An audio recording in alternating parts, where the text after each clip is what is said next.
What's up, everybody? Welcome to GoJo with Mike Golick Jr. That's me. With me, as always, Ravens flocking, Brandon Newman. Brandon, what's going on?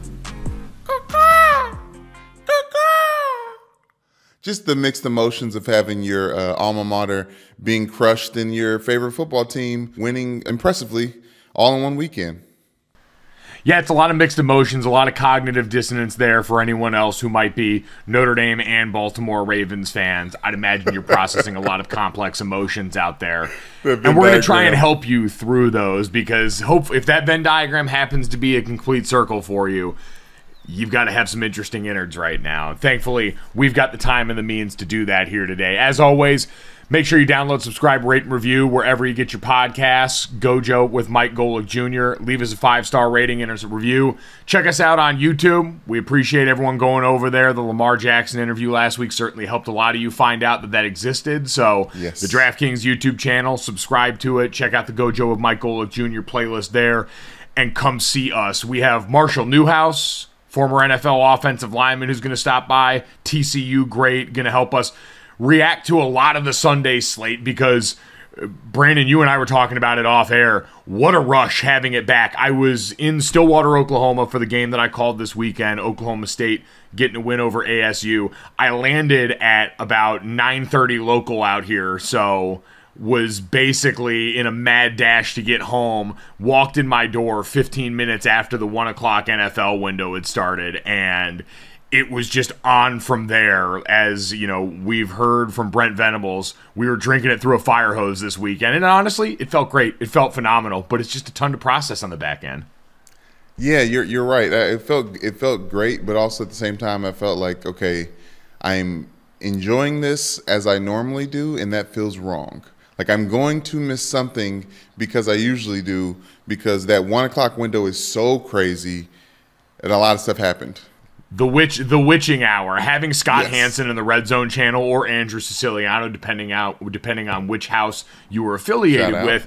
That witching hour, the end of the 1 o'clock NFL window, when wins become losses and losses become wins, was batshit crazy. We had a tie go on between the Colts and the Texans. We had a bunch of missed field goals out there by pretty much everyone in every game in that window. Brandon, the other thing that I found out this weekend was, man alive, did I suck at making picks this weekend. We may be in officially fade GoJo territory after a 2-4 start to the college season last weekend, and now a combined, the thick 6 picks we gave out on Friday here, the royal we, I gave out on Friday, hand up accountability here, just didn't do it, man.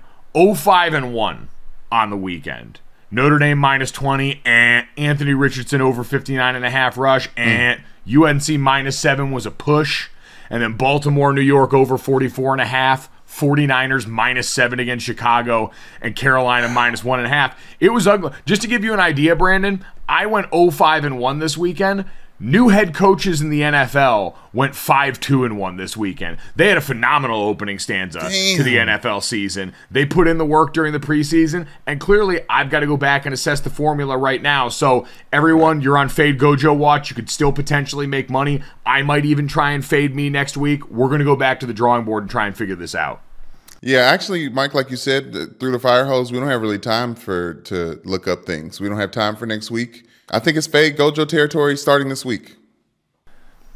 So you're all on alert. You've all been warned. I appreciate the support in these trying times. I'm working through it. We're going to get 1% better each and every day on this podcast. But Brandon, the only people that may have had it worse than me this weekend, the Dallas Cowboys, because man alive, Sunday night just kept going from bad to worse for the Dallas Cowboys. They go out and lose an absolute stinker. I mean, after an exciting day of football, the Sunday night game was an absolute bore. Tampa Bay and the Dallas Cowboys. So we talked about it last week. Tons of storylines. Dak Prescott coming into the season healthy, not rehabbing for the first time. Tom Brady retires, misses days during training camp. Julio Jones and Kyle Rudolph signed down there.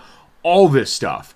And in the end, we get a 19-3 win for the Bucs played in Jerry World that was largely a grinder, a Cowboys team that last season averaged about 7 accepted penalties a game, had 10 tonight, which drew a ton of boo birds in Jerry World. And then the icing on the shit cake for them on a night where all of the Cowboys' glaring issues that they didn't address this offseason, surprise, surprise, showed up. It was the I think you could leave. We're all trying to find the guy who did this, as they didn't have wide receivers who could separate, as Michael Gallup's still not back out there after recovering from injury. CeeDee Lamb basically on an island. The offensive line came in banged up and got even more banged up as Connor McGovern went down very early in this game. Yeah. All of that already bad. The penalties already bad. And then to top it off, Dak Prescott, late in the game in the fourth quarter, follows through on a throw, ends up getting his throwing hand hit, and we find out after the game, according to Jerry Jones and a number of others reporting, that now Dak Prescott is going to have surgery. Jerry Jones told reporters after the game, Prescott will be out while he needs surgery on his right thumb. It should be a matter of weeks as far as the timeline for his return. Brandon, this is one of those we already knew coming into the season there was going to be a unique amount of pressure on Dak Prescott, and we said Friday he was going to have to hold this thing up while everything else had gone to shit around him, more or less. The defense showed out in certain parts. Micah Parsons had 2 sacks and looked like the best player on the field for the majority of the game.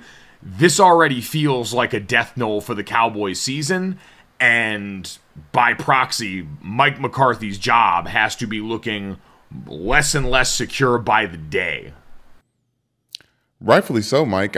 We always talked about this Zeke Elliott, Tony Pollard back and forth. I didn't know they were both going to start, Mike. I didn't know they were going to have packages with both of them being one being a slot receiver and the other one acting as an actual running back or fullback in running back situation, halfback, split back situation. And in a time where I usually connect Notre Dame and the Cowboys, losing in the way that they lost in Sunday Night Football game opener feels connected to how we lost to Marshall. And it's like, I like when these things happen earlier though for these fan bases, Mike, especially us. It's like, let this happen earlier so I can reset my championship aspirations and just watch a good football team figure it out, or watch a football team become a good football team. How about that?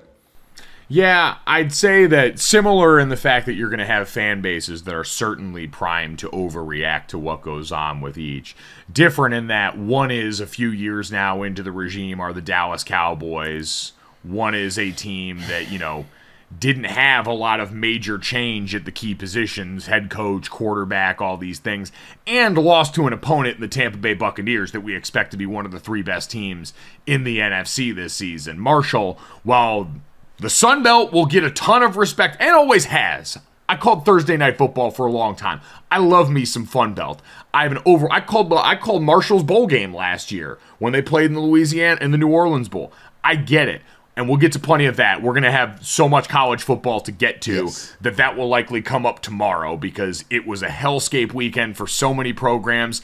Notre Dame, Texas A&M, Wisconsin, Nebraska, all of us are going to have to hold some sort of therapy meeting or go and just lay it all on the line together in a support group because it was hell in a cell. Scott Frost has been fired by Nebraska now. We'll get into some of that. Spencer Hall is going to join the show tomorrow from the Shutdown Full Cast, as that deserves its own bit of day to parse through. And we've got so much NFL news, we don't want to try and muddy the waters too much here. But we'll get some Notre Dame reaction as well after we talk to Marshall Newhouse a bit, because there are some things I got to get off my chest when it comes to some of the noise around this program. But back to their NFL counterpart, Brandon, because you mentioned that with the Dallas Cowboys, I can understand the reaction a lot more for them because, again, at least Notre Dame was filled with a bunch of hope this offseason. College recruiting makes it such a different conversation around these programs, and you've got a coach who's doing this for the first time in his first year. Mike McCarthy was supposed to be a proven product. The reason that you went after him when you were Jerry Jones was because you wanted a guy who had Super Bowl champion on his resume. He had convinced you that analytics were in the binder now and yada yada. And now you've got this looming specter of Sean Payton sitting out there. Like, I bet that dude's phone was melting tonight, blowing up with calls from Dallas Yes. area codes, or at the very least texts and tweets from people who all saw what we were seeing here, which again, I brought up the penalties almost first and foremost, Brandon, because when you look at the effect that coaching can have, it's overall team discipline is one of the first places that you start, right? I did a college football game where Herm Edwards' Arizona State Sun Devils, who have been embroiled in a lot of off-the-field drama surrounding recruiting violations and coaches leaving the program, they were a heavily penalized team last year. They were a heavily penalized team this weekend, and it gave them no chance to win the game that they were playing on the road in a tough environment. Same with Dallas. You're already too beat up across the board. You had another offensive lineman go down, a rookie who had to kick out to tackle after he had been working guard to start there, and a bunch of weapons that really... Yeah, a bunch of weapons that Dak Prescott ended up playing down to most of the game. That was a sloppy, uneven performance for Dak Prescott that now gets compounded by the injury up front. But all of that lack of discipline that showed up in a lot of the pre-snap and procedural penalties and has been the story now for a while, it's hard to look anywhere else but the head coach. And I don't like calling for people's jobs, but I won't act surprised when Mike McCarthy is potentially shown the door if the season continues to progress this way. And right now, we're talking about them hitting, I almost said the NFL's transfer portal. It's called going, it's what it feels like at this point, but they're going to be probably in the market for going out there. And we've seen everyone tweeting about Jimmy Garoppolo already. We've seen Gardner Minshew memes pop up out there. They're all viable candidates, especially if this is 4 to 6 weeks and not 2 to 4 weeks when it comes to the thumb surgery for Dak Prescott, because they talked about who else is on the roster. Will Greer is on the practice squad, former Florida and West Virginia quarterback, who I think has been in the league a couple of years now. And then Cooper Rush, who was activated off the practice squad today for the game, or yesterday for the game, and went in there in Dak Prescott's stead at the end. So the cupboard is bare, and Jerry Jones isn't going to just take this lying down and accept a season where he's tanking for picks, and so they'll likely make a move for somebody, but all of that still feels like, given all the other issues on that roster, especially offensively right now, a real shuffling deck chairs in the Titanic type deal. Yeah, but also we'll get to Trey Lance, but the way he performed, I don't know if the 49ers are ready to deal Jimmy G just yet. But wasn't Kellen Moore supposed to be this guy who was going to be groomed to be the next head coach? He was like too young, so you gave him the offensive coordinator position. And aside from some random Dak Prescott out of this world games where they probably still lost those games anyways, but the numbers were crazy, I feel like we haven't seen a lot from Kellen Moore to allow him to get anointed or get crowned or kinged or knighted to that head coaching position, because the offense really hasn't done much with it. I don't know if we want to blame Zeke Elliott or the dual running back situation, but I don't see a lot of production from that offense, Amari Cooper absence aside. Yeah, and listen, that's another one of those moves this offseason that's going to be tough for them to answer for, right? Getting rid of Amari Cooper, getting rid of La'el Collins at right tackle, who's now playing for the Bengals. All of those are things that they have to answer for. And Brandon, you can't just blame one person. Yeah, there have probably been times when Kellen Moore has underachieved as a coordinator relative to what we wanted from him, but we just talked about all of the injury and influx of new bodies on the offensive line that we know was the foundation of this offense for so long. I like getting Zeke and Tony Pollard on the field at the same time. Tony Pollard got plenty of that work when he was in college at Memphis. He knows how to operate in that role. And if you don't have a ton of playmakers at receiver right now, you better get those guys on the field. Zeke looked good in stretches. He led them in rushing in this game, but we know with Zeke, it's a lot more about the contract. His production would be a different conversation if he weren't paid the contract that has aged about as poorly as anything in recent memory. And we're a show that loves watching guys get paid, but the facts are the facts as far as the burden that has been a part of on this team. So it's been really going back to, Brandon, the seeds of this all started when Jerry Jones and this organization dragged their feet on getting a long-term deal done with Dak, period. And they did that deal for Zeke before that, and they did a bunch of those other contracts before you got to the quarterback. And people always say the quarterback contract hamstrings you. I think it provides clarity that they desperately needed because, again, the roster management that's gone into the team heading into this year has been sorely lacking. And I think all goes back to a ripple effect of waiting so long to pay your quarterback. And now you're going to have to deal with the injury there and try and supplement it. But again, with the Eagles coming out and getting a good win week one and at least looking healthy and competent and having the roster around Jalen Hurts that they do, that feels like it's going to be a tough sell. Carson Wentz and the Washington football team or the Commanders, whatever the hell they are, were able to, they were a walking example of call the ambulance, but not for me, but then call it for me, but then not for me. Yes. Because they died and came back to life about 9 different times in that game against the Jags. I still don't know if Carson Wentz... You know what Carson Wentz is? Carson Wentz is the NFL's Bo Nix. We know exactly what he is at this point. We know the flashes of really good. There were some impressive throws, like some second contract ass throws from Carson Wentz that make you see why people took a chance on him for so long. And then there was a bunch of the other stuff that popped up. And at this point, he is who he is now. He's too far gone in a career to expect him to change. And so if you're Washington, you did what Oregon did. You brought Bo Nix in the transfer portal saying, we need someone to come in and play this position. We think it can be an upgrade over what we have, in this case, Taylor Heineke in that quarterback room. And it's going to land you, at this point, somewhere slugging it out with the Cowboys. But the Giants got a win today. Brian Daboll went out there and coached aggressively in their win against the Tennessee Titans that, speaking of my bad gambling weekend, knocked me out of my survivor pool for the year in week 1, which is really not chill. Mike, I'm sorry about that. You chose the AFC South team week 1? They're playing the Giants. They're playing the Giants. Fair. But I was gonna say the other team in the NFC East is the call the ambulance, but not for me, was the Giants. Like, I was very surprised at them. They were staying alive in a very Giants way, in the way that didn't seem threatening until the very last second. You're like, oh shit, are they a competitive football team? And before we get too deep into that, let's go back to the Sunday Night Football game, because what you said was right. The Bucs looked good. The Bucs did. You know what the Bucs did? They did what Dallas, and at some point towards the end, just wasn't going to be able to. Because say what you want about the Bucs injuries that we've talked about in this season, along the offensive line. They did the graphic on the broadcast of the pirate ship. Which, by the way, speaking of the broadcast, Chris Collinsworth fucking battled through that one. That guy's voice was gone. He sounded like he had smoked a pack a day for about 30 years, and Tirico was laughing his ass off, enjoying that. Mike Tirico sounded like he was thrilled that Chris Collinsworth was out here having to play hurt man. He had about every voice pun on God's green earth dialed up for that broadcast.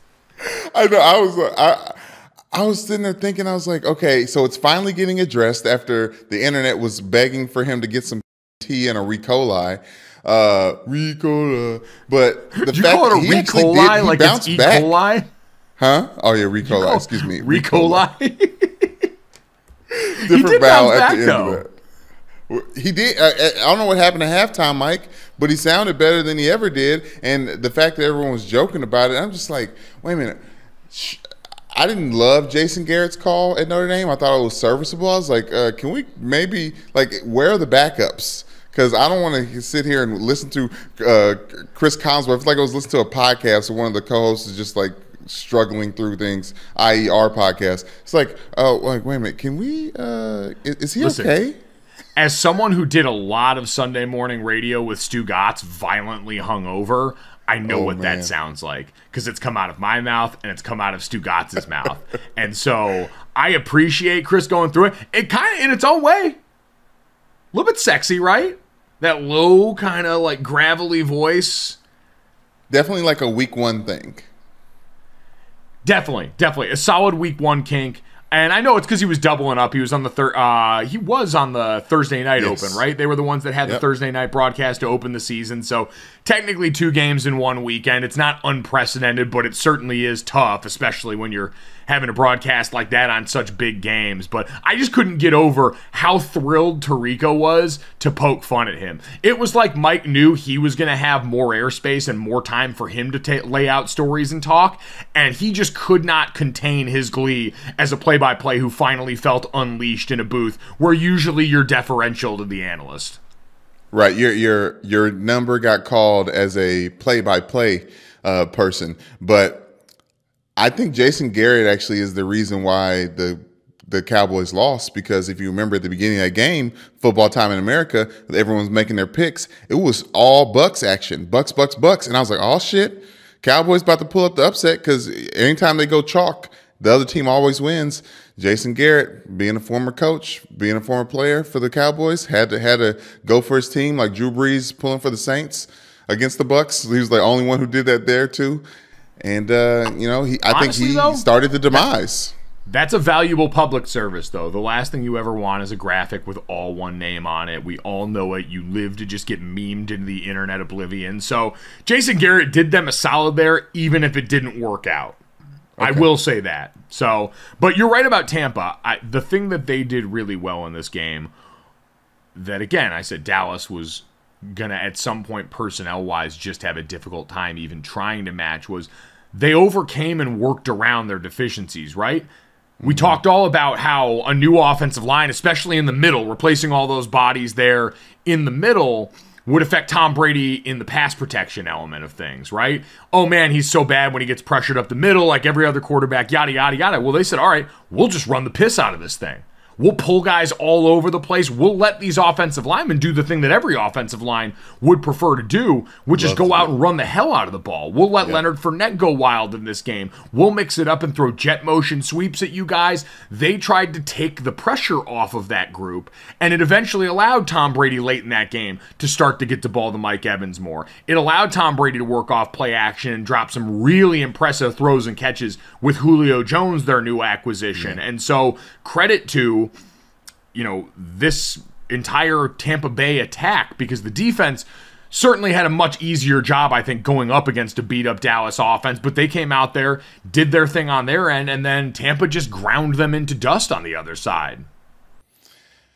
They did, Mike, and it's kind of what they were known to do in the beginning of the year. Like, that's one thing we don't talk about as much as Tom Brady had amazing numbers last season and was MVP caliber. Ever since he's gotten with the Bucs, they've had a pretty solid running attack.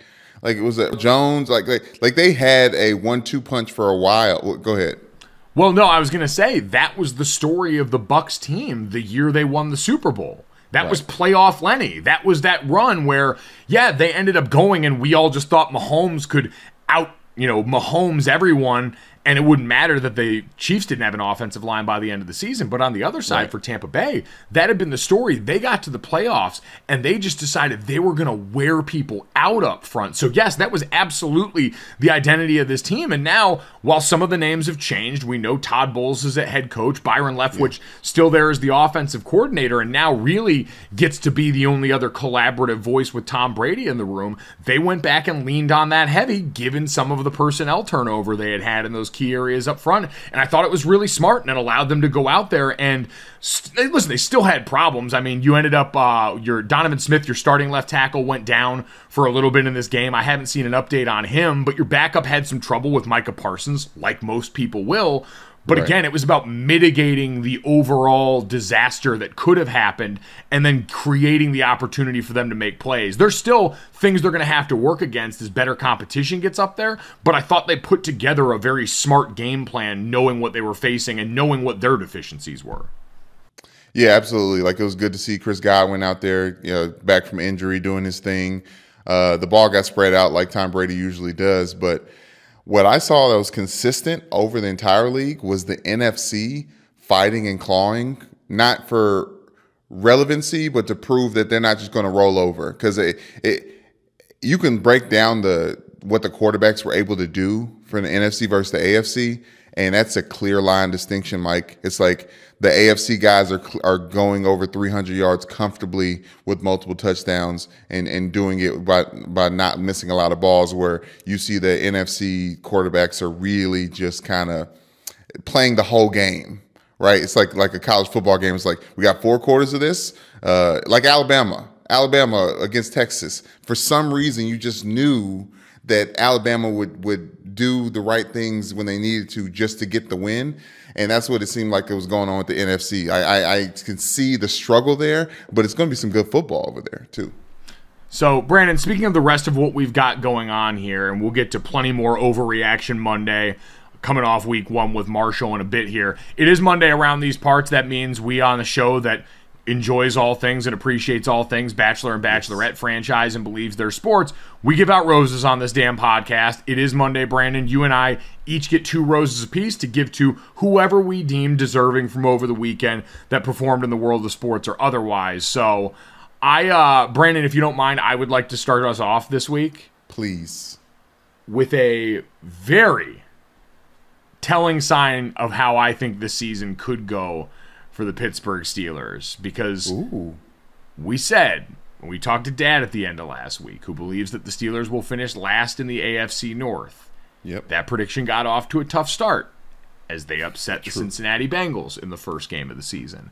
But part of the reason that happened, and part of the reason why I said it doesn't really matter if it's Mitch Trubisky or Kenny Pickett or whoever at quarterback, it could be me or you, because Mike Tomlin's always going to be back there working his magic. And did you see the magic that Mike Tomlin worked heading into this game? There was a video that hit social media from their running back Najee Harris, who said that Mike Tomlin gifted their entire team all black Air Force One lows, the official shoe of ski mask season and going out here and busting somebody's ass. Brandon, once we saw that, it should have been a wrap. The line should have moved at DraftKings. It should have all changed right in that moment. Yeah, you're right, Mike. There is something about black Air Forces that are intimidating. They're the shoe of Detroit, to let you know just how scary they can be. I feel you, and you sometimes you forget that this team is ultimately coached by Mike Tomlin, because Mitch Trubisky looked bad. I'll tell you what, like he looked, and it was like what we talked about with Jess. I don't know if he's proven himself to be an average quarterback just yet, because it's pretty glaring. But then you forget about how buttoned up that special teams and especially the defense. The steel curtain is back. That was one of the things that was weird when Ben Roethlisberger at the end of its time with Pittsburgh. It's like their DNA isn't this quarterback. Their DNA is the steel curtain from the defensive side of the ball, and I think they've gotten back to it. Yeah, listen, there have been plenty of great quarterbacks in Steelers history, but something did feel very soothing about watching Minkah Fitzpatrick take one to the house pretty early and then cap off the game blocking a field goal. And you're right about Mitch. 21-38 for a $194. That offense stalled majorly in the second half. I felt like every time I looked up, somehow Cincinnati was back on offense with a chance to win this game, but can't overcome the magic of black Air Forces. It's just a force stronger than most things that we get to deal with. I know Mike Tomlin doesn't delve into the mystical or anything like that, and this is just about a practical ass whooping, but I appreciated that. First rose goes to Mike T and the black Air Force Ones. What do you got, Brandon? Mike, I'm going to switch it up a little bit, because talking about these NFC quarterbacks, people did not expect the San Francisco 49ers to lose to the Chicago Bears. And the reason they lost to the Chicago Bears was not just the rain and the elements over there at the field that, Soldier Field that they want to put a dome over. It was Justin Fields. His numbers were not sexy at all, and I love it because of this. He was 121 yards, 8 for 17. But them 2 touchdowns and an interception. Mike, it was great to see just real football being played, right? It was almost like he was back at Ohio State. You're shaking your head at me, Brandon, because it was in a monsoon. This is like my theory about snow games. Okay, that wasn't real football. Okay. It made for a cool picture, and you're right about Justin Fields. Like, I'm not taking away the idea that a rose should go to him, because it was the same sloppy conditions for everyone out there, and Justin Fields was able to step up and make a lot of plays with far less around him than Trey Lance has on the other side. So I applaud Justin Fields. Was pumped for him. He celebrated it, but that kind of weather's not football weather. They worked all week on game plans that were useless in that game, largely because of the weather there. That is what I'm talking about when I say you get a chance to watch football out there. Thank you for breaking it down. It's that all the shit that you had planned goes out the window, and we got to find a way to make the ball get through to the end zone, give good position, and find a way to win the game. And I think Justin Fields being in a position where he had to throw everything out the window at halftime and figure out how to win this game, that's when you get a chance to see the difference between Trey Lance and Justin Fields in the sense of, the amount of snaps under the belt of actually making shit happen. Because Trey Lance looked amazing as a regular football player out there, but Justin Fields looked amazing as a quarterback out there. Yeah, I mean, I'm hesitant to take too much away from this game just because of the elements out there. Like, what? Winning out of this game? You're not putting you're putting an asterisk for the negative on this. This is a gamer thing for Justin Fields, in my opinion. It's a great show for Justin Fields. It really doesn't do anything negative for me with Trey Lance. I went back and watched this one again. Trey made a bunch of really impressive throws while we could still see on the camera when it wasn't monsooning. It's an overwhelming positive for Justin Fields. Love that journey for him. I am very worried that franchise is going to ruin him by not protecting him enough. And so seeing him just able to survive and be happy is a win for everybody who got to watch this game. I was thrilled. Sure. Okay, right, I forgot to do this. Justin Fields, will you take this rose? Little silly ass thing. Go ahead. I forgot to do that too. So I'll do it better on this one here. And I will say, Le'Veon Bell, will you accept this rose? Wow. Did you see the knockout? I did.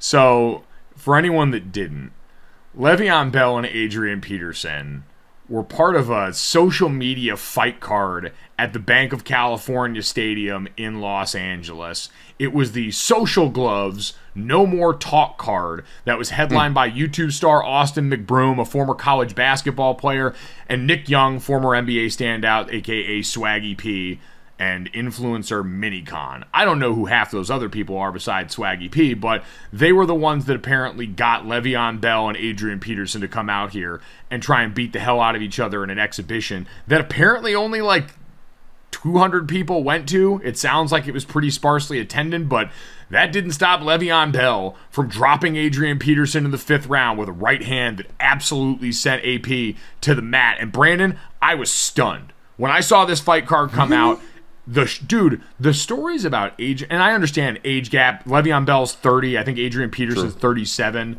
But the stories you hear about Adrian Peterson, between the recovery from the ACL, just his natural strength. Kyle Rudolph, our friend and former teammate, was teammates with AP in Minnesota when he first got there, and used to talk about just how naturally strong this dude was. And so I thought for sure the old man strength, he was just going to go out there and drop Le'Veon, but he hit him with a tight 2-piece and sent him packing quickly. So, Le'Veon Bell, not going to be toting the rock anymore, and I don't know if he's still rapping, but apparently has these hands.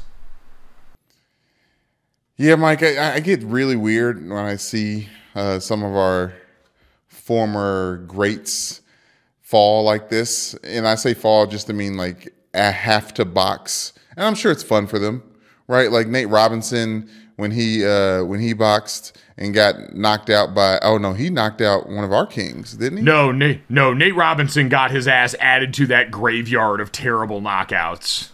Who was it that knocked him out? I felt like it was a football guy. I don't remember, to be honest. I only remember whoever ends up on the canvas with Simba photoshopped onto them in the ring. That's true. I think it might have been a regular basketball. I think it might be like Darren Williams or something like that. But yes, it's sad to see that our athletes are relegated to having to box for sport. But as long as they're having fun and knocking each other out. But Adrian Peterson is one of those guys. He's got those wild ass eyes that when he gets knocked out, he looks even more like stumped or confused about what's going on. So it was obviously a terrible look for him. And Le'Veon didn't do himself any favors either. He's got that weird gant about himself. And after he knocked him out, he did a little strutting that he didn't look great either, Mike. Yeah, I mean, listen, they're not boxers. They're out here, and he just happened to land the right blow. So gets a rose nonetheless because it entertained me on the internet and made for great meme potential. So, Brandon, you got the last rose of the day. Who are you giving it out to? I'm going to stay with a Justin. Let's go Justin Reed. You know what I'm saying? As being a safety and kicking his ass off. Like, I don't know why he had to. Justin Reed is a safety for the Kansas City Chiefs.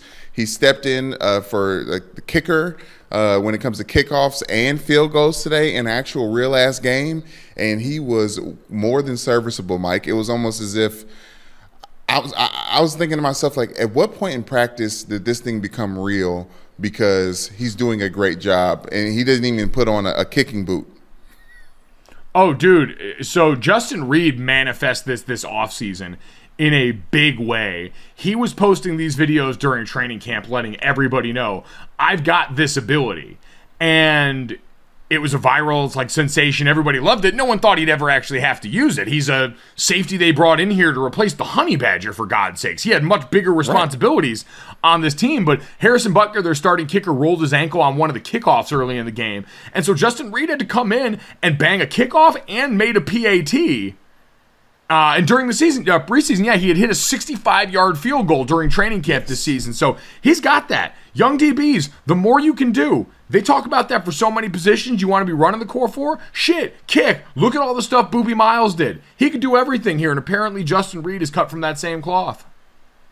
Yeah, I mean, you see how backups are important. The backup long snapper for who was it that kept snapping? Oh, the backup long snapper for the Cincinnati Bengals that was part of two tough snaps that ended up leading to one missed extra point and another kick getting extra point getting blocked at the end of regulation that could have won them the freaking game. It's the importance of the battery. If you don't know what the battery is in football, it's the kicker, the holder, the snapper. It's very, very important. Tony Romo used to do that for the Cowboys and mess things up many a times back in the day. The battery is very important. And when you have a backup battery in there, when it's, you got two Duracells and then you got throw an Energizer in there, it's, the thing doesn't work as well. I always am really cautious about mixing up battery brands, and I don't know why. There's no difference, but it feels different to me, and I feel like the machine knows, which also is probably a message that we should send to the machines. We're in charge of this right now. Don't think you can come up here and just Boston Dynamics us out of this place here. Built different. Throw you whatever batteries I have in the drawer. Deal with it. Right. We can make you get fed fast food, too. You know what I'm saying? You're not going to be up to your peak potential. You like how that feels? I didn't think so. At GoJo Show on Twitter if you got any roses that we missed from this weekend in the world of sports. We're going to take a quick break. When we come back, we're going to talk to former NFL veteran offensive lineman and friend of the podcast, Marshall Newhouse, about the rest of the overreactions from the NFL Week 1. All right, Marshall Newhouse with us here to react to a very college football-esque feeling first NFL weekend, Marshall. Is that fair to say with the insanity that we saw and the tight finishes in so many of these games? There was some amateur-ass feeling stuff in the NFL and the professional ranks this week for sure. We can call it what it is. It was the kicking. Yeah. It was some amateur-ass kicking that we saw on this weekend. When we walk out of an NFL Sunday where we saw the Bengals-Steelers game featuring doinks and block kicks in critical moments of this game, the ending of the Titans and Giants game coming down to a missed field goal by Randy Bullock, and coming off the weekend firmly saying the only good kickers in the NFL may be Cade York, the rookie fourth-round pick for the Browns, and Justin Reed, the safety for the Kansas City Chiefs, who had to moonlight when their kicker went down. That's a sad state of affairs right now, and very quintessentially Week 1. At least for now, the only good kickers are the one that you don't have to use. It's like the purge. All kicking should be illegal for the next 24 hours. We'll go reverse purge on the kicking. Mercury is in retrograde, I heard. Yes, that you know what, and it's a good reminder, everybody. You don't have to be accountable for this time period. You can just throw it up, no point to Mercury. Responsibilities, no. It's all we got. It's all we got, man. It's all we got. But Marshall, take everyone through Week 1, especially. We always hear talk about it. I've pointed this out. Week 1. Really in the world since the 2011 collective bargaining agreement, where the two-a-days are so much more limited. We've seen the approach to training camp change over the years. When you go and look around the league in Week 1, as a player, what are kind of your expectations and what's your mindset heading into this first game and really the first stretch of games? Well, you mean as a player when I was current or as a player on the outside looking in now? I would say let's start with a player as when you were on the field, when you were in pads getting ready to go out there and play the game here. How did that look from your vantage point then before we get to now? Yeah, I think it was just, trying to get off on the right foot. There's a correlation between teams that start strong towards that, are there around the end of the season. And we just wanted, nothing was going to be perfect. You were hoping, that you have guys with their heads on straight that could, adjust to adversity because the first week to me is, then and now is just it's roulette. It's there's so much unknown. I mean, the scouting reports you got, the only film you have to watch is of preseason. Half the guys aren't playing.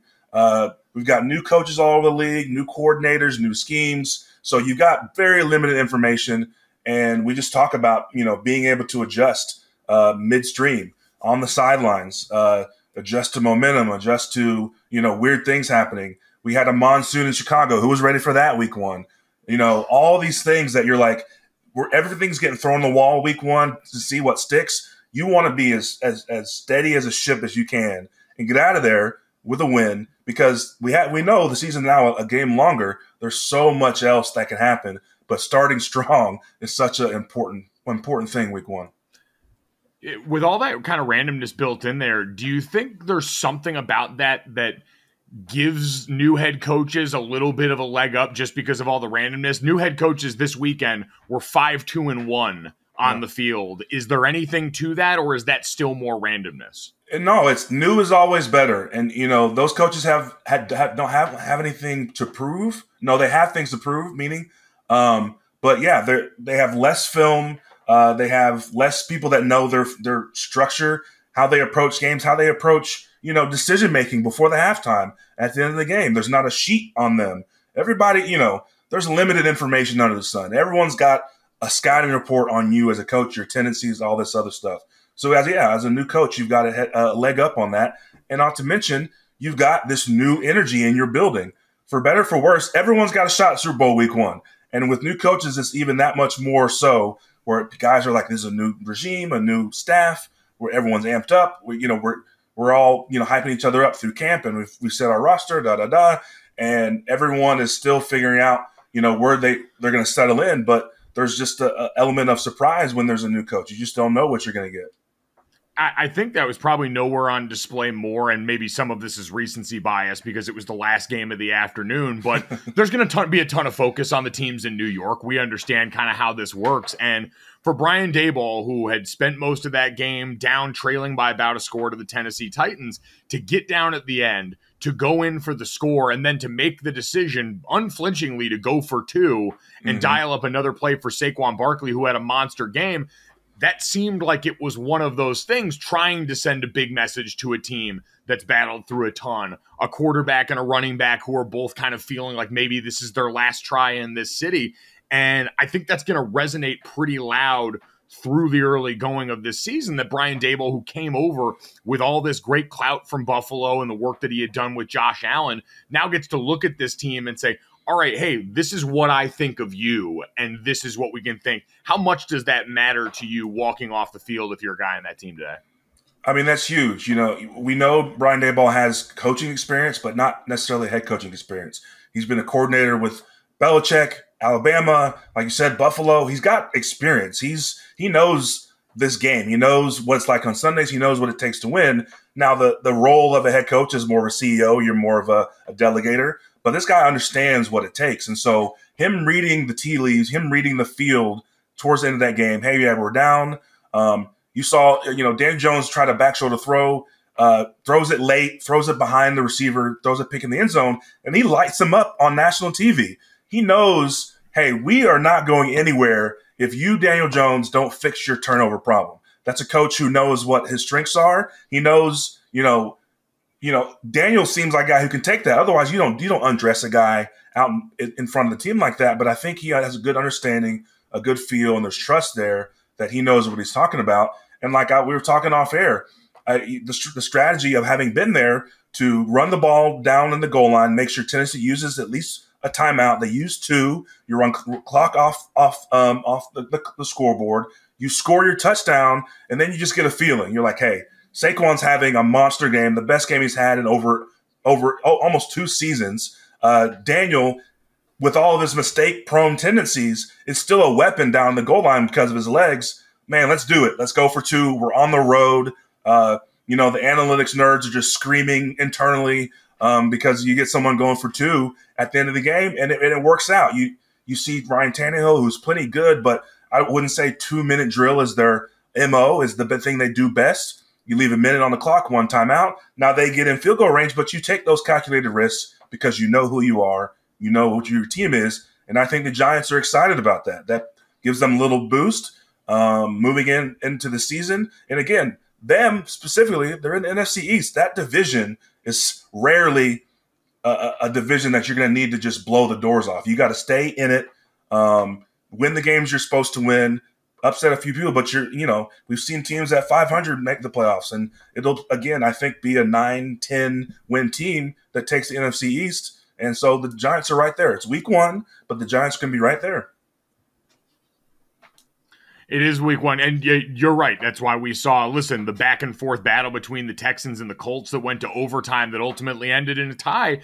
I think you kind of saw both coaching staffs in their own way sort of realize, all right, as far in as we are at this point, had some risks to take at the end of that game. They've seen teams with a tie on their record have that benefit going down the stretch in a tight postseason battle, and understood you can go out there and you can definitely go out there and lose it week 1, but you're not going to capture this whole thing in the first week. So you tried to just kind of cauterize the wound as best that you could, at least for them.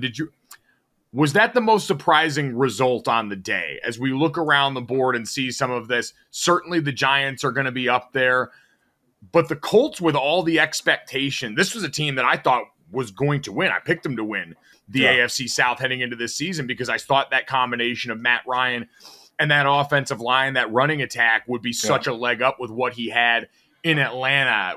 Was there any part of you, did you think that was the most stunning result of the day, or was there something? That was my number 2, actually, but it was up there. It was my number 2. My number 1, which we can come back to, was the way San Francisco played. Chicago, they made it ugly. There was rain. They were at home. But I thought Trey Lance, we were going to see the beginning of the anointing of a guy that they spent draft capital to go get, and all this consternation about Jimmy G and dealing him away and making it clean so he can just play and not worry. Well, he stunk it up. He stunk it up against the Bears. And so, yes, I think the Colts should be the favorite in that division. You get Matt Ryan coming from Atlanta with so much experience. You expect him to kind of fall in line with the Colts, with the running game, the defense, and the head coach, the staff they have. But I have a lot more faith in Lovie Smith than most people do. I don't think the Texans will be a great team this year. But the game that was more surprising, the result, was just the Niners just being inept in Chicago. I was not anticipating that. Yeah, I think you're right about Lovey, and Houston's done a really phenomenal job of turning what's like a roster full of the island of misfit toys. O.J. Howard going off after having everyone hand him off this offseason to somebody else, having multiple scores on the day. That was a resilient group last year, and I think that probably should have told us a lot about the DNA of that roster, too, at its core, is, man, if you were able to survive the storm last year with everything that went on with that team, there was going to be plenty to hold on to there. I am with you on that 49ers-Bears game, though, and that's one that I think is going to be easy for a lot of people to write off because of the weather. I mean, by the end of that game, we could barely see. The camera was so stuffed up with all the rain covering that thing.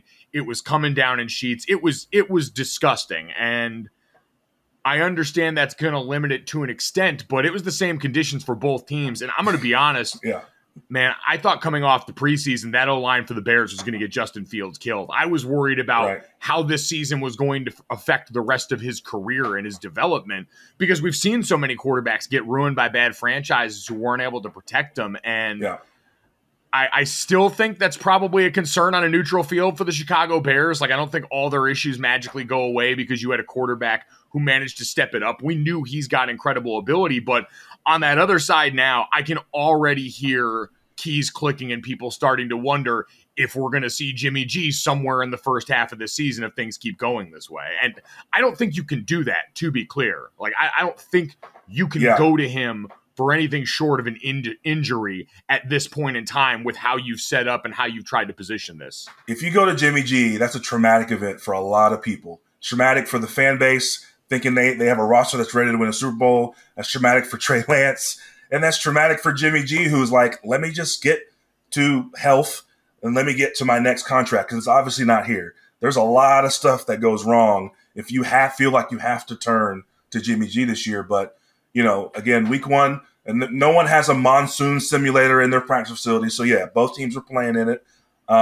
And I agree with you about the Bears and the O-line right now. I compare them to the Sandlot kids with Benny the Jet as Justin Fields, where he's just making plays. We know he's going to show up. We know what he can do.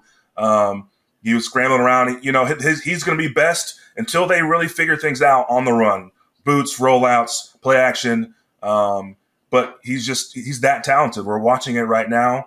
He's going to keep them in some games. They're going to be a little pesky. They're not ready yet, but for them to do that to San Francisco, the team that we just like, okay, Trey Lance, slide right in, super talented. Let's see what you can do under the Shanahan offense. There's going to be some questions that need to get answered from week 1 to week 2. And I think Elijah Mitchell went down pretty early in the second quarter, sometime around there in that game at running back for them too. So while we know Shanahan tends to rotate a bunch of guys through there, definitely not what you want to see early on in this season. But all right, Marshall, we know week 1 prime for overreaction. So I'm going to line up a few here and you tell me, looking overreaction Monday style, back at the window of games that we had from this Sunday, what you think is right on, what you think is going too far as we look up and down here. Overreaction or not, Justin Herbert is the second best quarterback in the NFL, and I'll leave a blank space at the first spot for whoever you want to put there if that's the case. No, he's not. He's here. There was all that, controversy when he got drafted and the positioning between he and Tua. It's settled now. I mean, he's the guy. He's a physical specimen, but the thing that I keep hearing and seeing is just how he's processing reads in the passing game as a quarterback and running the entire offense. And that even without his arm talent, without his size, without his legs, that's what gets a quarterback to propel a team forward. And it seems like he has that. And oh, by the way, he's an alien. So that not an overreaction. Yeah, I would agree. I mean, I think right now you can organize. I would still probably put Mahomes and Allen right up above there, but it's a pretty fluid conversation in that list. Maybe Allen just because of some of the overwhelming physical ability as a runner. I mean, he's built brick style like Cam Newton. You haven't seen many guys like that. Herbert's not far behind, but we've just seen so much of that hurdling. He's got a little more. I was talking with Nate Tice on this podcast about him. Justin Herbert, you want to see him. He's like the straight A student in high school that you want to see get caught sneaking out every once in a while or get caught sneaking a beer with his friends. Like, he's so straight-laced. You want to see him cut it loose even a little bit more. And some of those spots where he did today, some of the extra effort plays and the throws that he can pull off because of that ability were insane. So yeah. We want to see a little bit more of that dog in him. Definitely. Yes. Yeah, exactly. Josh Allen confirmed dog in the chest. Justin Fields right now, I can hear some growling, but we're waiting to actually hear the bark. Josh Allen is looking for opportunities to make the stank face because he ran you over or he stiff-armed you. Herbert's not there yet, but he has that ability. So if we can start getting one every 2 or 3 games where you're like, hey, man, acknowledge that you're an alien, that you're a freak, and show somebody so we can all revel in the ability for you to make other aliens in the NFL look stupid. Absolutely. Something to keep an eye on coming out of that game, too. Keenan Allen left that game with a hamstring injury, which is certainly of note, that receiver core, and really injury around the Chargers. Like, man, we saw how potent that secondary played against Derek Carr in week 1, making his life an absolute living hell. We just got to keep him on the field now. I just don't want to stare at this team too long because I'm always worried about injury undoing a lot of that. But let's move on to this one here, and we talked some about the Bengals, cursory around there. Overreaction or not, the Bengals postseason run from last year was a fluke. That's an overreaction, but I will say that it feels like they're going to regress to the mean a little bit. They definitely overachieved. I mean, that was them making that run and beating KC in the way that they did. They were playing out of their minds. Joe Burrow was playing out of his mind. Now, that was a revelation because he was a number 1 overall pick. We saw things that were like, okay, this is the Joe Burrow we think we're going to get. But the rest of the team they're just out of their minds. They hit a power up in Mario Kart or something. I mean, most of the games. And then on top of that, there's luck involved in football, and they just hit a string of just good play from great play from the quarterback and their star players, Jamar Chase. I mean, defensive, timely turnovers and timely play. and they were just all in sync. It felt like a destiny type of thing. And so I don't think they're not that talented, but again, that was an overachievement. So I think they're going to regress to the mean a little bit. I'd say, because I don't think it's too much of an overreaction if you kind of change the connotation of the word fluke, right? Because to me, it was the most NHL or MLB postseason-esque run that we've seen, where you get like a hot pitcher or a hot goalie and you're able to roll through in the way that they did. And they're still going to be crazy. Like Joe Burrow had 4, and he was according to ESPN Stats and Info, the second quarterback in the last 20 seasons to turn it over 4 or more times in the first half of a season opener. 5 turnovers on the day for Joe Burrow, and they still should have won this thing were it not for a blocked extra point by Minkah Fitzpatrick, who had the game of his life going for the pick 6 early in the game and then slamming the door late by blocking that extra point and forcing overtime. They still somehow managed to get back into this. Probably, I would say, looking at that, Marshall, more of an indictment on Mitch Trubisky and what that Steelers offense ground to a halt as, especially in the second half with Matt Canada at the sticks. But Mike Tomlin bought that team black Air Force Ones before this game for a reason, and I can say, if nothing else, that move definitely paid off. Mike Tomlin made sure that they knew it's ski mask season. We're ready to go. And that's, as a player, I kind of dreaded playing division opponents right out of the gate. There's just so much familiarity there. There's just a heightened sense of this rivalry, especially in that division in the AFC North. There's so much history there, and they play a different style of ball in that division. So getting them right out of the gate, we'll roll that into, Joe Burrow had a career awful day. Pittsburgh was hanging on, but since he was there, they were in a chance to win. That's a very blanket statement, but in the NFL, I'm trying to get to the place where I have a chance to win the last drive of the game, at the end of the game. And that's technically what Cincinnati had. They had a chance at the end. And we're not going to overreact and say anything was flukish. They just had a lot of luck last year, and they had a lot of guys overachieving, but they have enough to make noise this year. I mean, you don't just get rid of Joe Burrow and Jamar Chase's production and act like that was just something that's just not going to kind of rear its head again.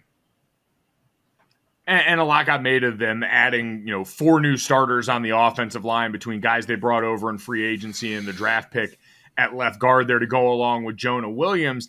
And I think for most people, especially people that didn't play the position, you just look at that and go, all right, well, it can't be worse than the line was last year where he got sacked 70 times over the course of the season and the postseason. But I mean, you've been a part of a lot of different lines. You've been a guy that's moved into them at different points in the season. Just how difficult is it to go out there and almost hockey line change that entire unit outside of Jonah Williams at left tackle and then get production week 1? Joe Burrow sacked again, I think 6 or 7 times in this game. Yeah, that's just not a given. That's 5 guys who are having to operate on a high level at every single play. And, that's just not something that you can do on short notice. And obviously they had offseason to work and stuff, and I think they will continue to get better. Ted Karras is a guy I played with, is a very competent, good center. He's a great signal caller. He'll put you in the right position. They're going to have to really just gel. And some of that is maybe the OC is just going to have to, hey, until we all get our footing as an offensive line, these protections are going to look a little different. We're going to have to throw more play action, more run sell. We're going to have to play with the looks we give to pass rushers a little more so that we're not letting Joe, as good as he is, sit back there and be a sitting duck. And then as these guys get more comfortable, we'll open things up. They're still talented enough with their outside receivers to make anyone pay. And so you might have to dial things back and take less chances but more calculated chances than you are right now. And so it's just going to take an adjustment. And again, I don't think they're going to overreact. Again, staying healthy is a big part of it. So you hope that everything on their front line is okay, and you can stay consistent and get more reps. And also, what did Joe Burrow have? An appendectomy? I mean, that's not nothing. You have guys missing time. There's just a level of communication that you just don't get unless you're out there playing and getting reps together. So I'll give them a chance. They're gonna bounce back. They'll be okay.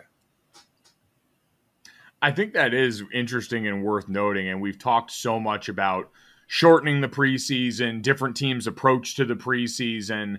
And then what we kind of expect based off that early in the year. The Rams and Sean McVay are a team that we know doesn't play the starters in the preseason a whole lot there. So they come out opening night against a Buffalo Bills team that's the favorite for everything. MVP, the Super Bowl, all that stuff.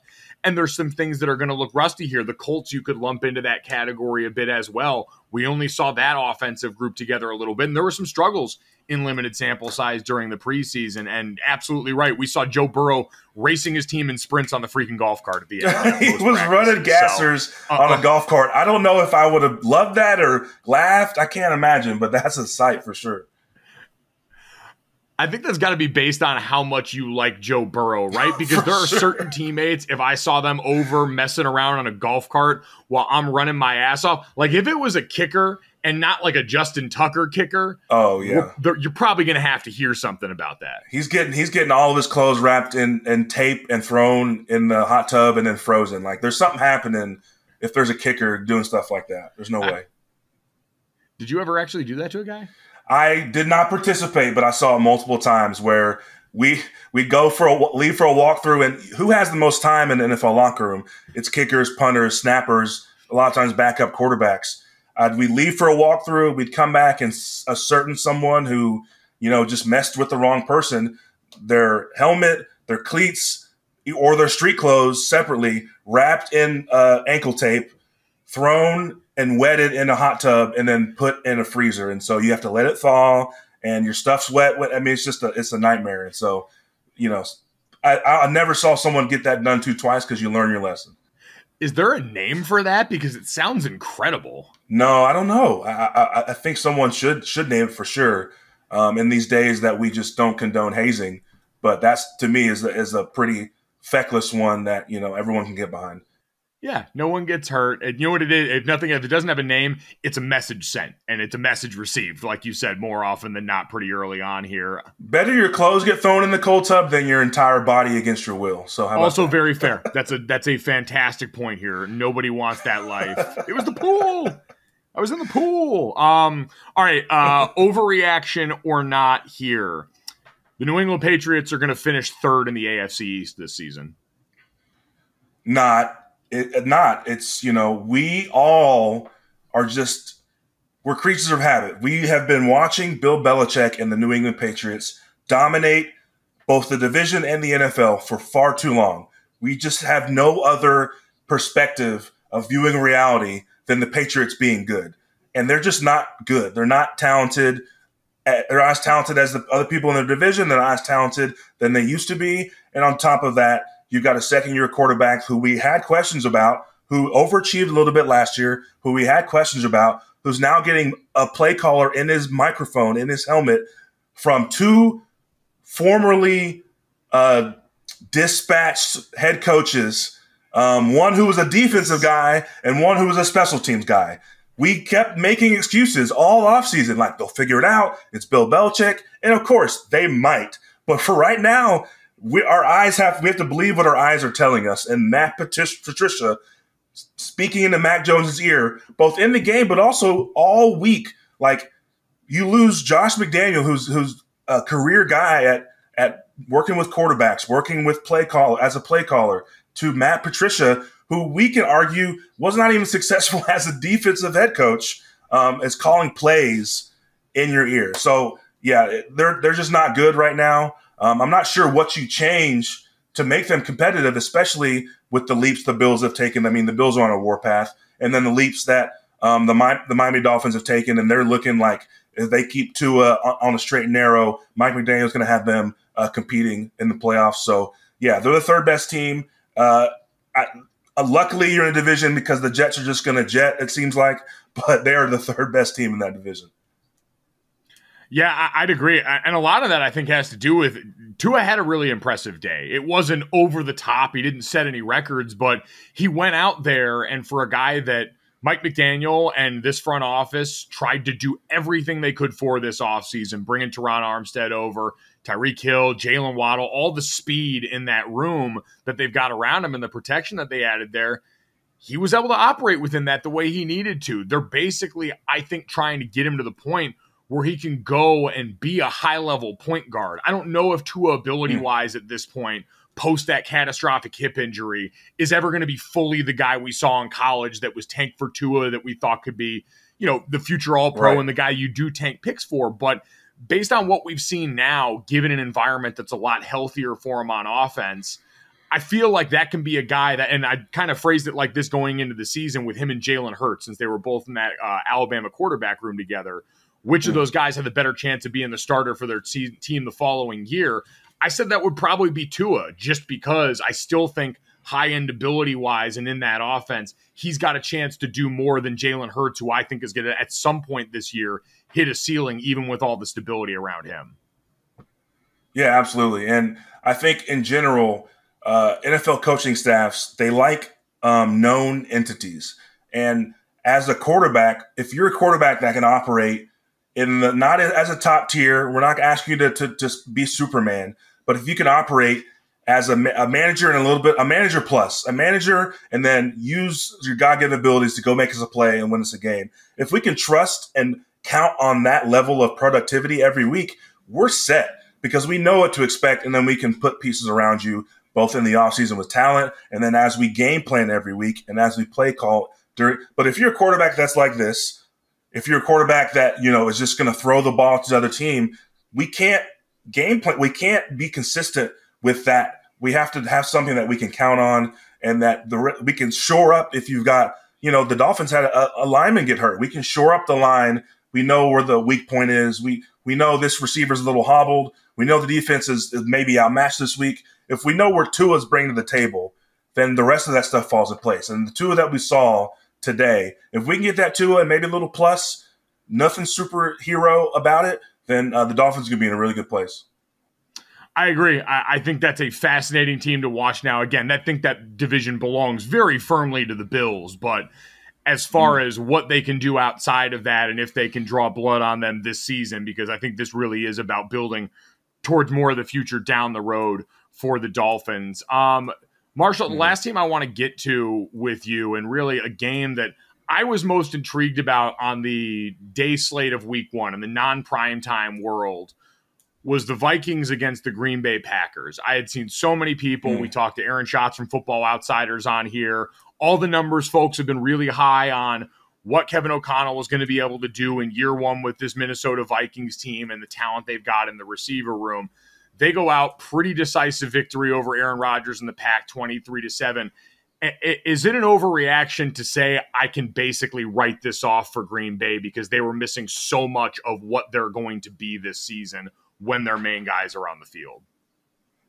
Yeah, I think you can write it off purely just because of Aaron Rodgers. And, he's an older quarterback. He's a year older, a year towards whatever his retirement date is, but he's still Aaron Rodgers. So, yeah, we have to give him time to whip these receivers into shape. Literally, you lose Devontae Adams. You lose, over the course of these years, the lack of thought that it had to go into making plays in the game, because he had this, he could look at a receiver and the guy knew what to do. The Randall Cobbs, the Jordys, all those guys, the Devontaes, even MVS, the guys that were younger but had been there for a few years, that stuff is just hard to replace quickly. And so I believe they have enough talent to maybe make, enough noise. But watching the game, there were just a few throws that Aaron likes to make where there's probably a run play called, but they have a tag in the play where he's allowed, the receivers aren't necessarily run blocking. They're running a little quick route. He's allowed, if he sees leverage, if he sees a one-on-one matchup, he likes to take that matchup.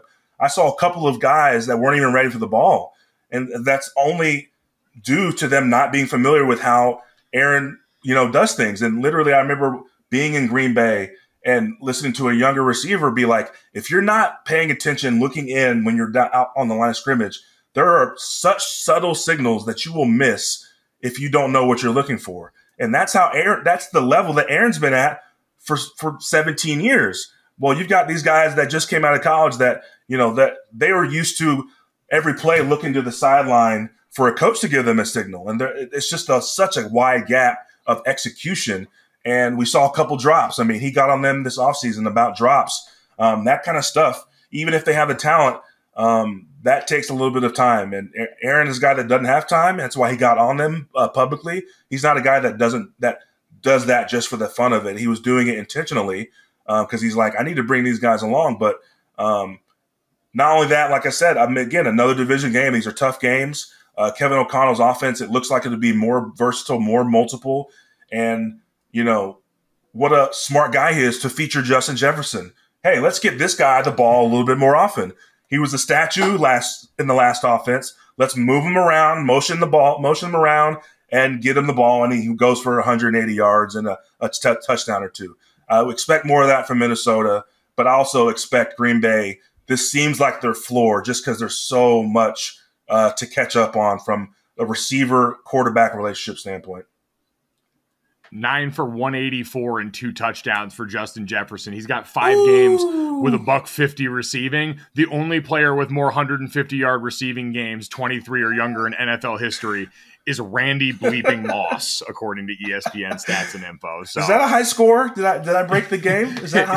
Is that bad? Did I break the game? It was wild. I felt like every time they put him in the slot and ran, Y cross, bringing him across the field left to right, every time he was open, it was like that was a fundamentally new concept to Green Bay, whose defense, and I think that may be as surprising as anything. I know a lot of this is complimentary, and an offensive line that's missing David Bakhtiari still, who is back in practice but not active for this game, and missing Elton Jenkins. Had to lean a little more heavy on the short passing game here, replacing Devontae Adams. Like you said, Alan Lazard also not in for this game. Yeah. Like you saw at the very beginning, Aaron couldn't have handed the ball to Christian Watson any more clean than he did on that go ball in the game.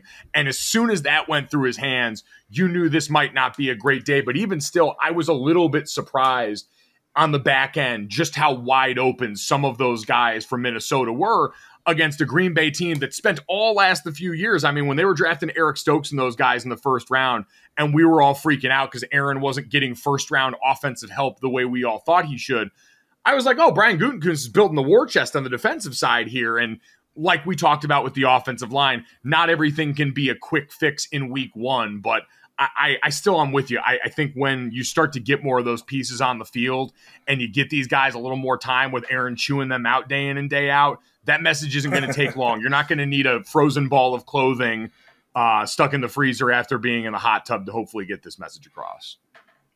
Yeah, Aaron's got a new haircut, a new style, and hopefully he's chewing a little bit more rookie ass out just to get him ready to go. Yeah, it's amazing how quickly the effects of DMT wore off on Aaron. He looked stressed on the sideline. He didn't have a slow drip. I mean, he's like, which of these bottles has my ayahuasca in this shit?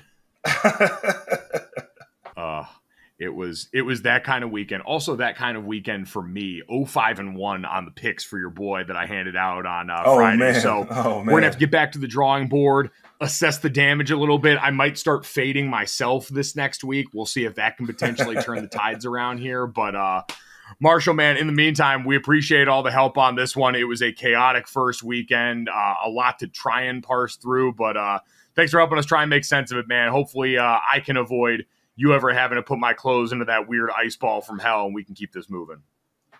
Well, we got to motivate you to pick better, so there might be a punishment at the end of things. So I'll start thinking about it. All right, perfect. Appreciate it, buddy. All right, Brandon, I know we said that we'll get to most of our college football talk tomorrow because there was so much of it, and the job search for Nebraska after they decided to fire their head coach Scott Frost and give him all $15 million of his buyout in the process. Remember, part of that was brought down, took a pay cut coming into the season, pulled the Jim Harbaugh move. We got that, A&M, the Texas-Alabama game here. There's plenty of big-picture college football stuff. For anyone that worried ever about what, we'll get to it tomorrow. Plenty of people worry and whine and complain about the playoff stuff. I understand that some of the teams who lost this weekend would still be in the playoff hunt when we have an expanded playoff, but I don't think that would minimize the shock value of watching two teams from the Sun Belt take down two top 10 opponents for the first time in a long time. I had someone tell me that this was the first time that Notre Dame, Texas A&M, and Texas or one of the other big schools had all lost on the same day since like 1936. So it was an unprecedented weekend. I butchered that stat. The whole point is we'll get to unpack a lot of that tomorrow, but we did want to address the Notre Dame-sized elephant in the room since you and I are both alums of Notre Dame, since we've talked a lot about this season and what was expected on this podcast. And now we get to kind of take a second here to pause and catch our breath because Notre Dame is now 0-2. They lost to Marshall this weekend at home. It was supposed to be Marcus Freeman's coronation day and his first day in South Bend. Marshall beat number 8 Notre Dame 26-21, and it was a tough watch in a ton of ways. There's no two ways about this. And said earlier in the podcast, that Marshall team deserves a lot of respect. They have worked the transfer portal, made over that roster. Their best player, I think, in Rasheen Ali, is still not with the team for personal reasons. It was a lights-out, sensational running back for them last year. Henry Colombi's a guy that had been at Utah State and been at Texas Tech and played a lot of big-time football. So none of these guys were afraid of the moment. But on the other side for Notre Dame, it left everyone with a lot of questions now. Marcus Freeman, 0-3 as a head coach going back to the bowl game that he coached. Technically becomes the first Notre Dame coach in history to lose his first 3 games. I think it's kind of dirty pool to use the bowl game. I think that's such a different thing than starting your regular season 0-3, which, listen, I mean, right. Cal's not going to be a slouch on defense, and Notre Dame's offense has struggled mightily, so we can't take anything for granted at this point, Brandon, and that's kind of my point now after watching that game, because obviously I was frustrated like a lot of people, but the thing that I was kind of able to recenter on is, all right, looking at where this team struggled. Thin at wide receiver, didn't have a lot of guys who could find their way to get open besides Lorenzo Styles. Green at quarterback with Tyler Buckner, who was a big part of the running game, still kind of figuring out the passing game, and might have an injury, had a bit of an injury to his shoulder after the game, still kind of waiting to hear more on that.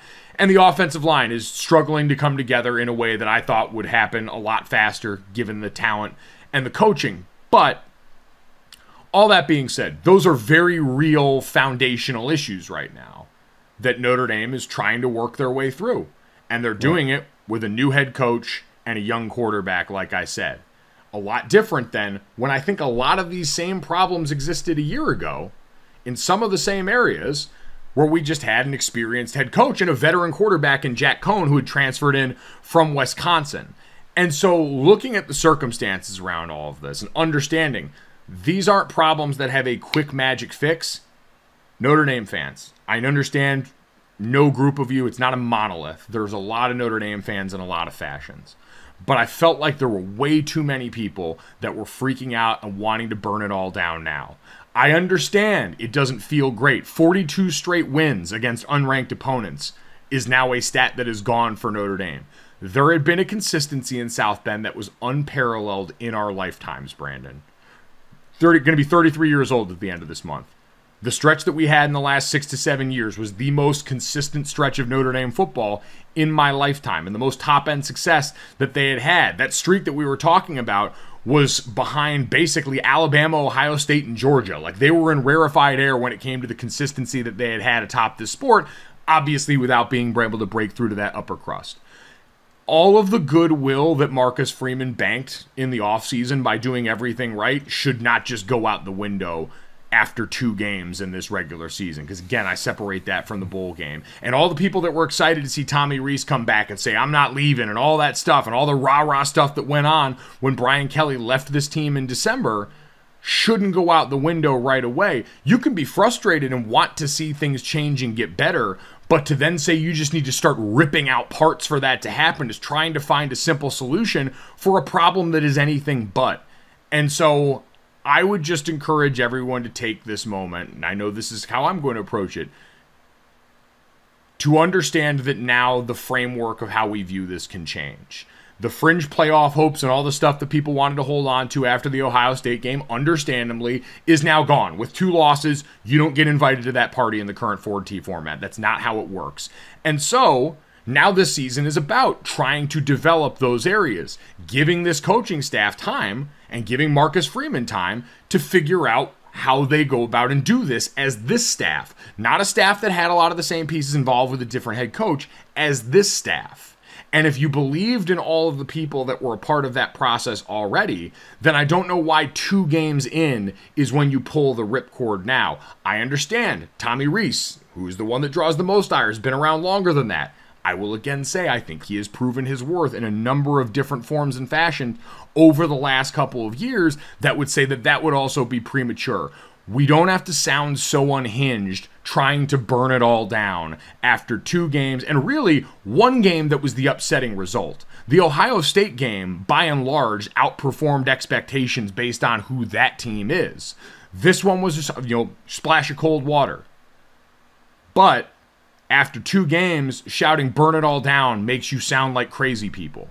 It sucks. We've gotten used to winning a lot. Deal with it. This is what happens. College football is insanely cyclical, and the whole idea of hiring Marcus Freeman was an investment in your future and kicking through a ceiling that had existed, even if that meant sacrificing a little bit of of that continuity in the interim right here. So that's really all I wanted to say. Just everyone take a breath. I know I said this last week, and I know it feels harder to do this week, but I think it's more important to do now. So don't tweet wild shit at coaches or players or anything like that, or start calling for people's jobs right now. Look at what happened to the rest of the weekend. To coaches who have been at their school a lot longer than Marcus Freeman's been at Notre Dame. To coaches who have been head coaches a lot longer in college football than Marcus Freeman has. All of 3 games right now, and the results that they've gotten. He and this staff deserve a chance to go out here and try and develop this team, and they were doing it in a wild crucible of expectations and where that they had been, and now there's some relief of that, and part of me thinks that might be the best thing for this football team at this juncture based on some of the stuff they have to work on.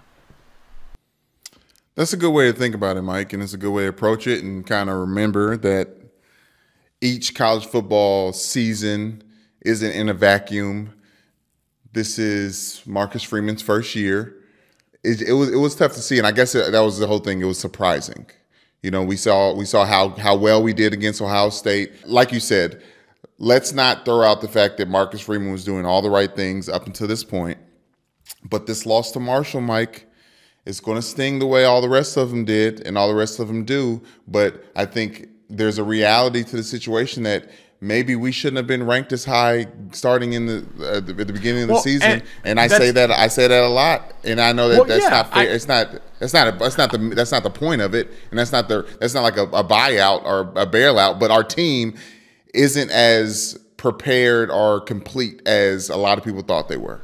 Well, listen, preseason rankings, again, are largely just a TV construction. They're there to make numbers that go ahead of teams that look good to put up there. We don't know a lot of these teams. College football is a wildly chaotic scene, and we learn a ton in the first few weeks. And we have learned some things about this Notre Dame team. And that's not to say that this might continue all season long and that maybe they won't get their act together soon, but now we can reframe the expectation and all just calm down a little bit in the response. There's no excusing the Marshall loss, Brandon. That's not what I'm trying to do here. It's an inexcusable loss given where we've been as a program and what we thought the floor was on this team. Everyone understands that. Marcus Freeman and this team understand that. But on the other side, it doesn't mean we have to have a knee-jerk reaction that just says shut the whole thing down and start fires everywhere. And that's felt a little bit too much like the energy. Again, I'm not going to say it's all-encompassing and it's the entire fan base or anybody else, but it's just a reminder, we can weather this storm. Notre Dame fans who are my age, you've been through this before. Plenty. Notre Dame fans that are older than me, you've lived through even more stuff like this, harder than this when it comes to sustained losing. We've had it good for a while, and unless you're Alabama, forever doesn't keep going forever. This kind of standard doesn't last 2 decades at the top of the sport. It's not how this thing works. And so we absorb this right now with the understanding that we had this hire come in and Marcus Freeman got this job with the hopes of being able to try and push us through based on all the other things that we've seen so far. So again, we'll let Spencer Hall come in here tomorrow and likely get a lot of laughs in at our expense because he's the one person that even as Notre Dame became likable this offseason was not going to bite on it. And so I'm going to let him take his victory lap in the name of fairness on this podcast. But he is a smart man. He is a smart man. I do feel responsible in a way because this loss feels like a result to how much I enjoyed LSU losing to Florida State. Like, I feel like I laughed too hard. I feel, everyone always tries to put it on them. I feel like I took too much joy in the LSU's loss to Florida State, and, I feel like this is a result.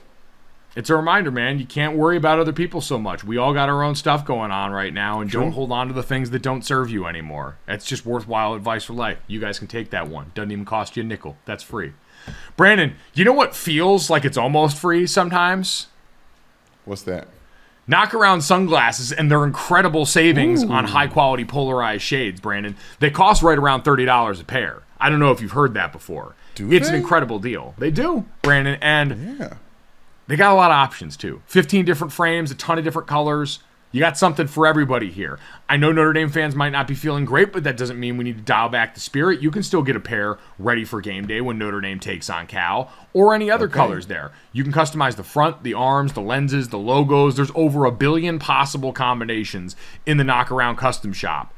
You can get all of that action, go out for a run in these. Runner's World magazine named them a 2021 Editor's Choice. They're awesome. And Knockaround's high-quality polarized sunglasses are truly affordable, and we're going to make them even more affordable. So go check out their huge range of shades at knockaround.com, and when you go to checkout, use the promo code GOJO and get yourself 20% off. Again, sunglasses that already cost around $30 a pair, you go to knockaround.com, find a pair you like, use promo code GOJO, it'll get you 20% off at checkout, because we love you, and we care about you, and we want to see good things happen for your face and your fashion. Brandon, with that being said, yes. Do you know what time it is? I do.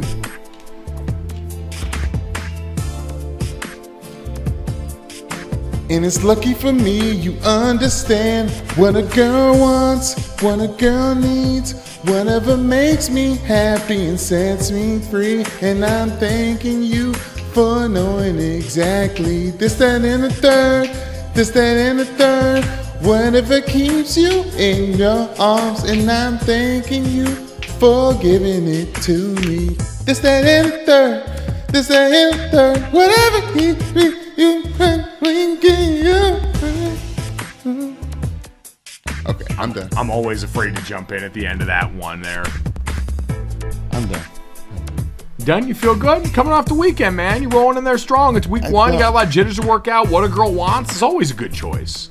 No, it's just Christina Aguilera. You got to. I really want to do Moulin Rouge, but there's too many voices. There's a lot of things going on. It's a collaborative effort. Maybe one of our duets. Exactly. I know the people have been clamoring for a duet, and we hear you. As always, download, subscribe, rate, and review GoJo wherever you get your podcast. 5-star rating. Leave us a review. Tell us the songs that you like to hear. We promise we're going to deliver on one of those duets again sometime soon. But in the meantime, Brandon, let's get to this. Yes. The U.S. Open, we spent a lot of time covering. We had Serena Williams playing in her final tournament as a professional. We had Coco Gauff hanging around for a while. And then on the men's side, we had Frances Tiafoe, the 24-year-old American, friends with Bradley Beal, had been fun, exciting addition to this Open, made it further in the tournament than we had seen from any U.S. man in quite some time. And unfortunately, on Friday night, he was dropped by and I was almost going to say man, the young man who became the eventual Grand Slam champion at the U.S. Open. Carlos Alcaraz becomes the youngest world number one in men's tennis history. He goes out and wins the U.S. Open final. Brandon, I didn't watch a minute of that final, but I can tell you I watched every square second of that matchup with him in the semis against Frances Tiafoe. And the number one thing I came away from is I forgot just what a superpower being 19 can be. Because Frances Tiafoe is not that much older than him. Like, you got to think about it now, because we did all this with Serena. If I got beat by a 19-year-old at something now, I expect that shit. You have got way less mileage on your body. You've got all of the perks of youth. For Frances Tiafoe, being 24 and get beaten by a 19-year-old has to piss you right off, because you're close enough for him being a teenager to matter. But I looked at the end of that match where Francis Tiafoe was sweating like me, had to change his shirt 2 or 3 times, is soaked to the bone, and they keep going to the other side, and this 19-year-old mountain of a young man just refuses to sweat. Like, I don't know if he's like a dog and he regulates temperature by panting or what, but I was concerned. I thought his internal organs were going to overheat, and no, like the Terminator, like the T-9000 or whichever fucked up Terminator that was, he just kept on chugging along, and it was terrifying to watch. So congratulations to him. Please don't hurt me, and congrats on being the youngest world #1 in men's tennis history. Yeah, Mike, I watched that game. I watched that match, I should say, and it reminded me of watching anime. It honestly did. It was like if you remember Naruto, and everyone has their different houses that they come from and their specialties, and then as the game or as the match goes on, somebody like takes off ankle weights that when they take them off their legs, they fall through the ground. Like this guy. I know the scene you're talking about. I've watched that scene on YouTube so many times. It's so sick. Bro, and that character's name is Rock Lee Alcaraz, where everyone else is very like special and has all these powers. This guy Rock Lee just is a regular dude who's just trained harder than everyone else. He's like the Tom Brady of Naruto, minus cheating and Botox. But so this guy was so special, and it was like I was watching, like I said, an anime fight. Mike, Tiafoe was doing things that we could celebrate from America. KCP was there celebrating. Talk about he's obviously not having house arrest things anymore. But it was so much easier for Alcaraz to do what he was doing. Yes. It was just so much easier. He looked like he was having a lot more fun doing that. While Tiafoe was like serving up aces just to get a point. Like, dude just wanted a volley and just wanted to have fun kicking the ball around until he just like did something honestly crazy like a 19-year-old would do in a space where older people are operating. And we're like, where's this guy from? We don't know his name. Like, I would like the dub subtitles things. Like, it felt very like world indie the way Alcatraz came out here and just kind of shitted on Tiafoe. I did that so many times where I thought about I almost called him Alcatraz just because of the close proximity to that. It was damn impressive though. That kid, I mean, I understand he's 19 and he's not of legal drinking age, but all I could think of was, man, I'd kill to have that turnaround time again, because he had played a bunch of really long matches back to back, and the miles just did not add up. So congratulations to Carlos Alcaraz for winning the U.S. Open, becoming the world's youngest ranked men's #1. Absolutely insane tour de force in the U.S. Open by him. Brandon, let's get to that. Totally on the other end of the age spectrum, Albert Pujols hit home run 697 on Sunday. Hit the home run in their game against the Pittsburgh Pirates. Ended up being, I believe, a go-ahead home run late in that game. And for Albert Pujols, he now passes Alex Rodriguez. He's 4th all-time on the home run list. He trails Barry Bonds, Hank Aaron, and Babe freaking Ruth. So, this is a pretty important home run bowl. Hits the ball out of the park here. A fan named Matt Brown was attending the game with his wife, Samantha. They were the ones that caught 697. And so usually you have the ball make its way back to the person who hit the home run when we start to get to this rarefied air. And so Pujols got back there, and he didn't just sign any autographs. He went and actually met up with the fans for a little bit and talked to them. And he found out that Samantha had had her father pass away a year ago to the day and had come out to the ballpark that day anyway. And so Albert Pujols decided to let them keep it.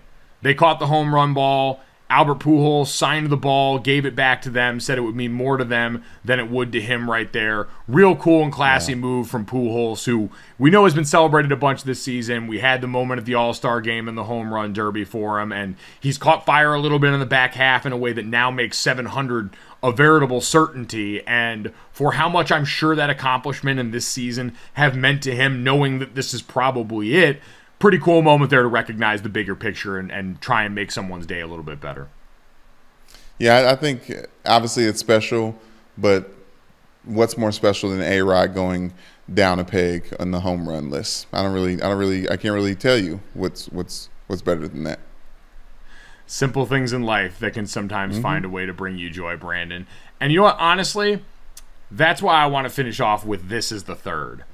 Because, Brandon, while Notre Dame didn't win on the field over this weekend, we got a win in the NFL as our guy Quenton Nelson got himself dumb paid by the Indianapolis Colts before the start of the weekend.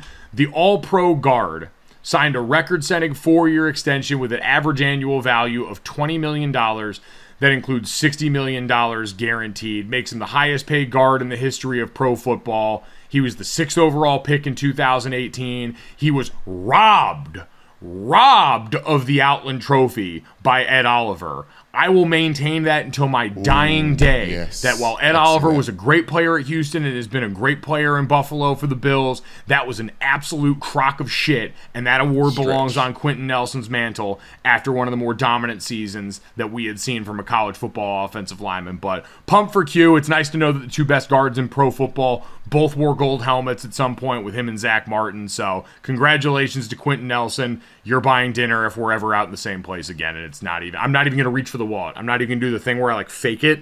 I'm not going to do that. Not going to waste our time. There's something odd but also right about the Colts having the best guard in the NFL.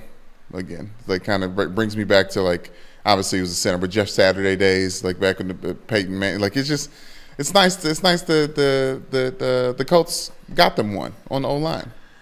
I'll never forget, because we had this conversation with Dad about Jordan Davis where he laughed and said to Jordan, like, we technically played the same position, and realized how ridiculous that sound.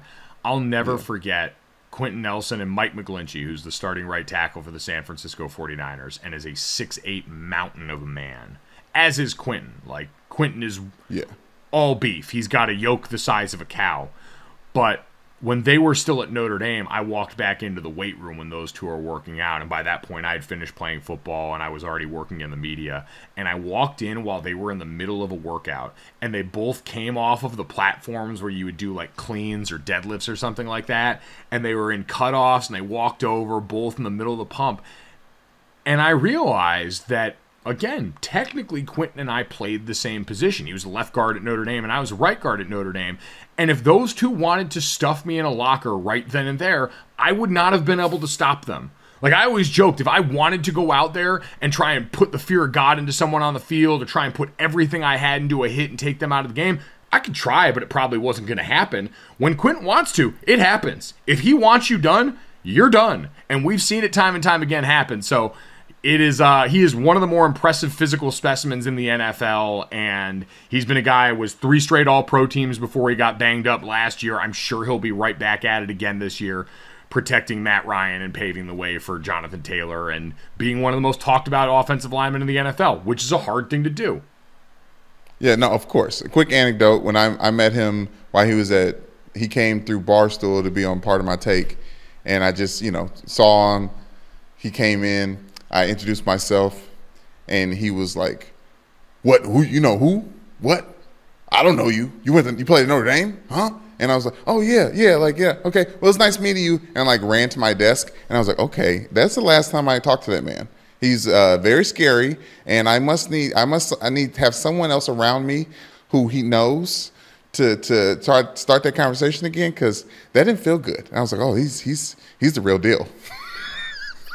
That was when you knew this man is destined for great things. Oh, yeah. He ain't got time for my ass. This guy is important.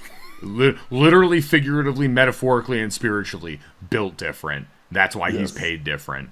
We hope you guys are in your own way paid different at the end of this long podcast and that has somehow enriched your life. Not as clever a segue as I've ever wanted to or executed, but shit, it's week 1 forever. I loved it. Say it out loud. As always, download, subscribe, rate, and review GoJo wherever you get your podcast. Make sure you leave us a 5-star rating and a review. Keep those coming in. They help. They let people know they should be stopping and listening here. You can do it on Spotify. You can do it on Apple Podcasts, wherever you get them. Also, make sure you go over to the YouTube channel. That's the DraftKings YouTube page. Subscribe. Check out the GoJo with Mike Golick Jr. playlist. Give a couple of those thumbs up on the videos. We greatly appreciate it.